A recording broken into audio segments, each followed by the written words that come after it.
பங்குனி உத்திரம் என்பது திருமண விரதம் மற்றும் கல்யாண விரதம் என போற்றப்படுகிறது. இது சிவபார்வதி, முருகன் தெய்வானை, ராமன் சீதை போன்ற தெய்வத் திருமணங்கள் நடந்த நன்னாளாகும். பங்குனி உத்திர வழிபாட்டு முறை: காலை வழிபாடு. அதிகாலையில் எழுந்து குளித்து வீட்டை சுத்தம் செய்து முருகப்பெருமான், சிவபெருமான் அல்லது குலதெய்வத்தின் திருவுருவப் படம் அல்லது வேலுக்கு மஞ்சள், சந்தனம், குங்குமம் வைத்து அலங்கரிக்க வேண்டும். விரதம்: நாள் முழுவதும் உணவருந்தாமல் விரதம் இருப்பது சிறப்பு.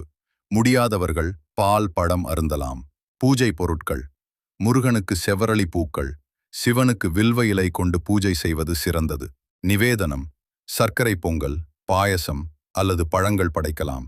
தியானம்: முருகனுக்கு கந்த சஷ்டி கவசம், சிவபெருமானுக்கு சிவபுராணம் போன்றவற்றை பாராயணம் செய்யலாம். மாலை வழிபாடு: மாலை நேரத்தில் கோயிலுக்குச் சென்று வழிபடலாம்.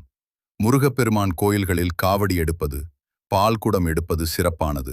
விரத முடிவு: மாலையில் பூஜை முடித்து நிவேதனம் செய்த உணவை உண்டு விரதத்தை முடிக்கலாம்.